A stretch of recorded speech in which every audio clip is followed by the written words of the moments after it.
8 taon ako noon. Gay na ako, bakla na ako. Pero ako, ginugulpi ng aking father.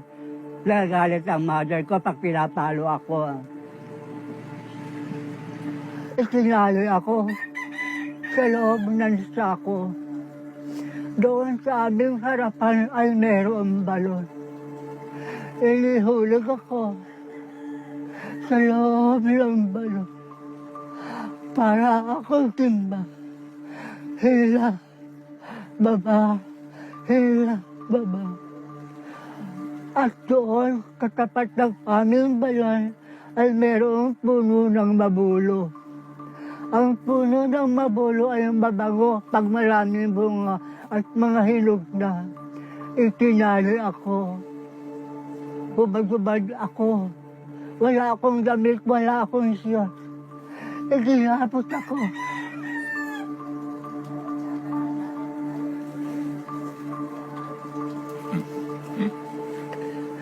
At doon, ang mga langgam at hansik ay nasa aking katawan. Hindi ko makabot dahil nakatali ang aking mga kamay. Subalit ang kanyang pagkatawa sa akin ng kumpas ng kawan. At ang kawanan ay hindi niya titigilan.